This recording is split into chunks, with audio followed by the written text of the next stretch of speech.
Sakit ng pakiramdam ko. Hala, ano nangyari sa akin? Nay? Anak, tulungan mo ako. Ano nangyayari sa'yo, Nay? Pati ulo ko. Nay, ito na yung gamot mo. Tama na.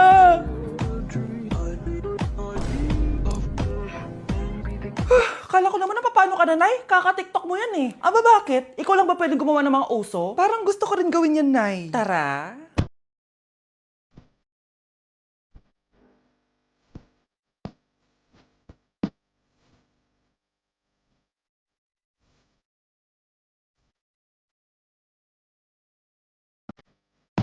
Anak, kunin mo ang cellphone ko sa kwarto. May tumatawag ata. Sige po, Nay. Sabi cellphone ni Nanay. Anak, bilisan mo naman. Ay, salamat naman. Nakatae din. Scarlett, ba't nandyan ka? Di ba pinukuha ko cellphone ko? Pinagsasabi mo, Nay. Kanina pa ako dito sa loob. Nay, eto na po cellphone niyo. Sino yan, Nay? Bakit kamukha ko? Teka lang. Bakit dalawa kayong Scarlett? Nananaginip pa ako? Nay, ako yung totoong Scarlett. Ha? Sinungaling! Ako to, Nay! Ang totoong Scarlett! Sandali nga! Hindi na ako tutuwa sa inyong dalawa, ha? Isa lang ang solusyon dito. Magtatanong ako at kung sino makasagot ng tama, siya ang totoong Scarlett. Unang tanong, saan ako may balat? Balat? Nay! Sa puwet! Nay! Sa kifi. Tama! Kifi. Ha? Totoo ba, Nay? O, diba? Alam ko. Susunod na tanong. Ano ang timbang ko? Mukha kang 100 kilos, Nay. 75 kilos? Tama! 75 kilos! Yes! Huling tanong. Ano ang birthday ko? Birthday? Mahina pa naman ako sa ganyan. April 14, 1977? April 15, 1977. Tama! Ikaw nga ang totoong Scarlett! At ikaw, dahil talo ka, lumayas ka na dito! Impostor! Ay! Sino ba kasing Scarlett na yun? Bakit kamukha ko siya? Anak, kilalang kilala mo talaga ako, no? Siyempre naman, Nay. Anak mo ko eh. Worth it lahat ng pagpaparetoke ko dahil sinira mo ang mukha ko noon. Ngayong napaniwala na kita, gaganti na ako sa'yo. Anak? Oh, binilang kita ng bagong school shoes mo. Nay, okay pa naman yung shoes ko ah. Nakita ko kasing punit na yung gilid ng sapatos mo, anak. Baka mahirapan ka maglakad. Thank you, Nay. Anak ko, para sa'yo. Hala, Nay. Hindi mo naman po kailangan gumastos para dito. Kita ko kasing nahihirapan ka sa research nyo. Sana makatulong yan, anak. Thank you so much, Nay. Nasaan na yun? Be, nasaan na yung introduction mo? Choppy ka! Aray, kinagat po ako na lamok. O anak, bakit sa labas ka gumagawa niyan? Nay, mahina kasi internet sa loob. Kailangan ko na kasi matapos to. Pumasok ka na dito, anak. Nagpalagay na ako ng Vida Fiber Internet. Nay, gumasos ka pa? Pasok to sa budget ko, anak. Kasi for only 888 pesos a month, meron na tayong internet with speeds up to 75 Mbps. Installation fee will apply, pero sulit na din kasi 8 na gadgets ang pwede mag-connect. Salamat sa lahat, Nay. Ginagawa mo magaan yung pag-aaral ko. Di bali, Nay, makakabawi din ako sa inyo. Love you, anak!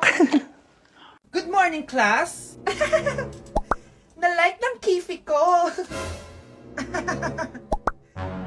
Na-like ng deck ko. Aba, grabe na tong mga to. Ganyan na ba yung mga natututunan nyo ngayon? Sabi ko na nga ba walang magandang dulot yung TikTok na yan. Uso kasi to, ma'am. May bago na nga eh. Hay naku, Samantha, tigilan mo ako. Ano namang bago yan? Eto po, ma'am, tuturuan ko kayo.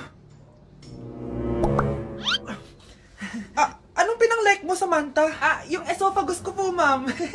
Esophagus? Grabe yung talent nyo, ha? Ikaw naman, ma'am. Try mo din. Sige. Ma'am, mali po kayo. Ma'am, sumobra po kayo. Hindi na po esophagus yan. Bitukan na po yan. Yes! Ang taas ng score ko! Anong score mo, Scarlett? 19 yung score ko. Ay, hindi perfect. Buti pa ako, naka 20. Bawi ka na lang next time, ha? Scarlett, nagawa mo ba yung assignment natin? May assignment tayo? Hala, di ko nagawa. Huwag mo nang sasabihin kay mama. Sige, di ko sasabihin. Ma'am, may assignment po pala tayo. Ay, oo nga pala, may assignment tayo, class. Ang hindi gumawa ng assignment, bagsak sa akin, ha? Bida-bida talaga tong si Samantha. Okay, class, sinong ibaboto niyong president? I nominate Scarlett, ma'am. Ako? Di ako papayag. Dapat ako yung maging president. Go, Scarlett! Kaya mo yan! I nominate myself because I believe na mas responsible ako. I believe na hindi ako nangungupit ng class funds. Iboto niyo ako dahil matataas ang mga scores ko. Iboto niyo ako dahil hindi ako nangungopya para lang tumaas ang score. Ako ba pinaparinggan mo? Mukhang may natamaan ata. Congrats, Scarlett! Deserve mo maging president. Gagawin ko yung best ko. Good morning, class. Hindi na papasok si Samantha. Ha?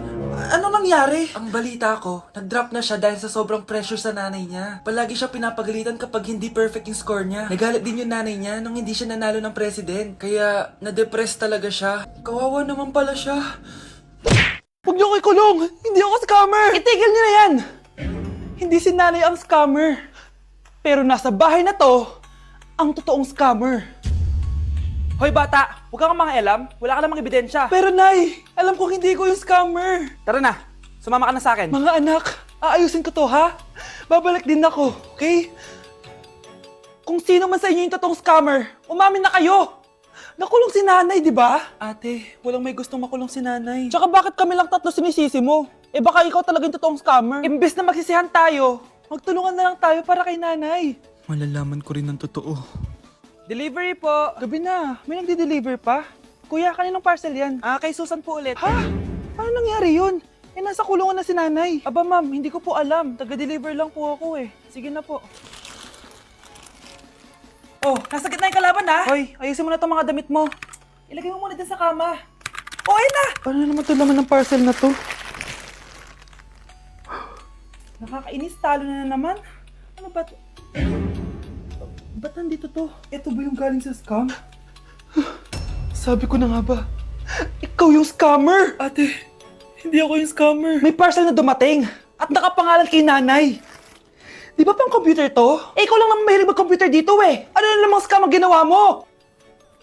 Pasalamat ka, minor de edad ka pa. Bawal ka pa makulong. Pasensya na sa ginawa ng anak ko. Pagsasabihan ko to. Basta wag na uulitin ha. Ako na magbibigay sa mga may-ari neto. Sige na. Ang galing mo talaga. O ito, sino to cellphone? Akin tong pera.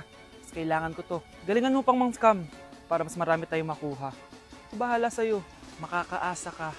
Gagalingan ko pa. Babe? Yes, babe? Magpa 5 years na kasi tayo bukas, babe. Gusto ko na sanang i-level up yung relationship natin. Ha? Ayoko pa maging nanay. OMG! Will you marry me? Wait lang, parang nakita ko na yan. Seryoso ka ba, Michael? 299 pesos na engagement ring? Yun ba yung halaga ko sa'yo? Babe, hindi naman importante kung mahal yan or mura, di ba? Ang importante, nagmamahalan tayo. 5 years tayo! Tapos eto lang bibigay mo sa akin, ha? Hindi pa ba sapat yung magpapakasal tayo tapos magkakapamilya? Nag-expect ako sa'yo. Akala ko bibigyan mo ako ng bagong bahay, ng bagong sasakyan. Tapos ito lang bibigay mo sa akin? Buti naman at lumabas na yung tunay na kulay mo bago kita pakasalan. Ha? Sinusubukan lang kita at tama nga ako na gold digger ka. Michael, sayang. Nakahanda na pa naman yung titulo ng mansion na ibibigay ko sa'yo. Pati yung sports car. Michael, sorry. Joke lang yun. I guess, pera lang ang habol mo sa akin. Hindi mo deserve to.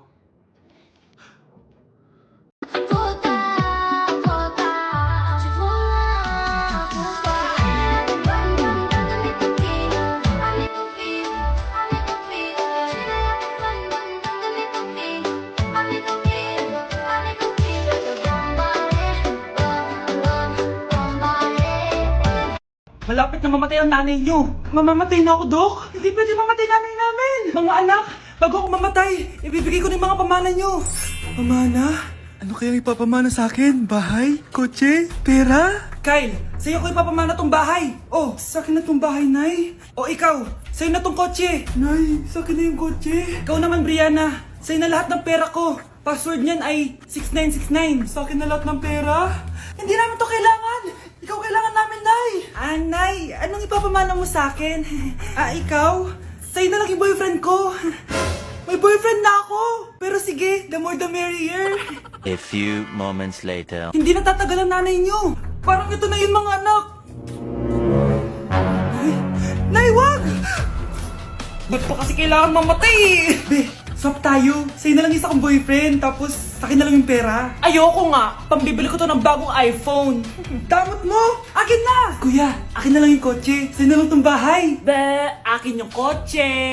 Akin na yung susi! Sa'yo na lang tong bahay, oh. Ayoko nga eh. Asan na yan? Ayoko nga. Asan na yan? Ganun sabi! Niyenta kayo!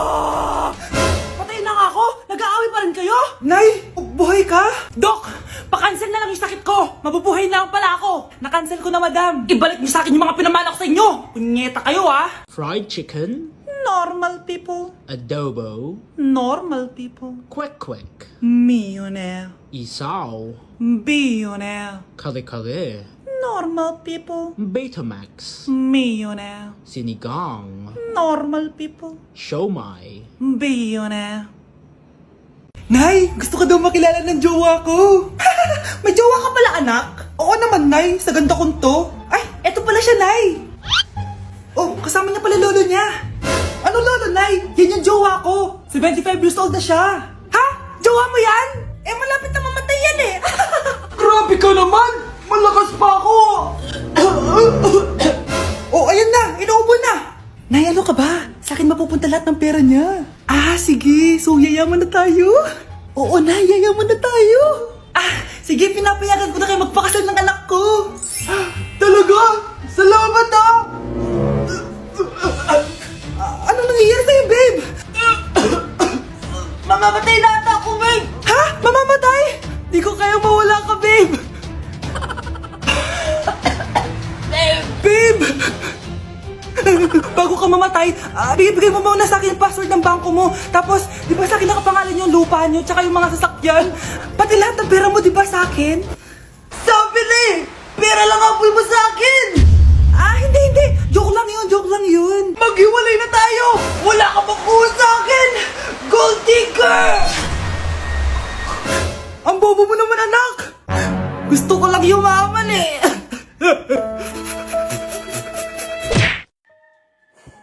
Iniisip mo pa rin ba yung sinabi ng dati mong asawa? Baka totoo nga, na isa lang akong hampas lupa, na hindi nagaganda ang buhay. Ano ka ba? May anak ka na umaasa sa'yo. Tsaka, magkakatrabaho ka na, di ba? Hindi ko na alam. Sobrang bigat na. Pero salamat, Susan. Napagaan mo loob ko.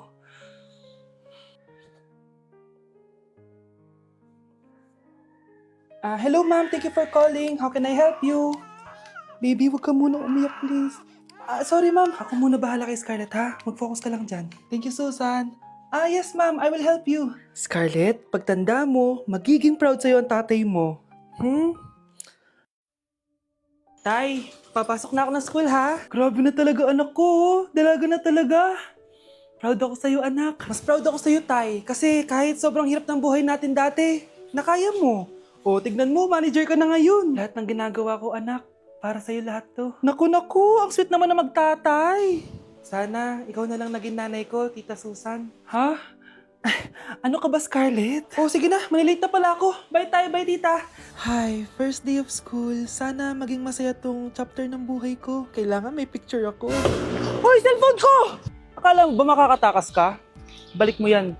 Miss, cellphone mo ba to? Cellphone ko. At doon nagsimula ang kwento naming dalawa. Sa susunod kasi, mag-ingat ka. Salamat ah. Simula nun, palagi na kami sabay kumain. At syempre, nagsishare ng baon. Palagi din kami tumatambay pag walang teacher at pinagchichismisan namin ang mga classmates namin. Sabay din kami umuwi hanggang sa... Uy, Scarlett! Tara, sabay na tayo umuwi. Sige tara. Kunin ko lang yung mga gamit ko, ha? Oh, kanino galing yan? Eto, binigay nung crush ko. Wow, ganda. Oh, tara na, uwi na tayo, ha? Di na pala ako sasabay umuwi. May gagawin pa pala ako. Sige na. Hoy, sabi mo sabay tayo umuwi. Ano nangyari dun?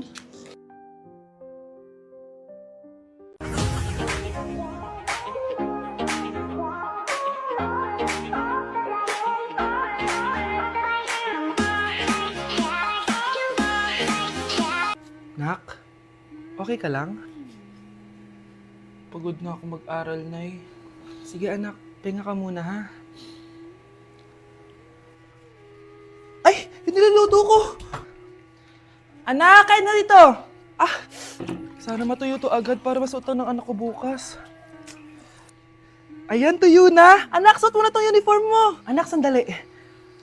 Sorry kung ito lang yung mabibigay kong baon sa'yo, anak, ha? Bawi ako next time. Ito lang kasi yung kinita ni nanay, eh. O anak, yung project mo, wag mo kakalimutan, ha? Sige na, ingat ka. Kaya ko to. Makakapagtapos ako.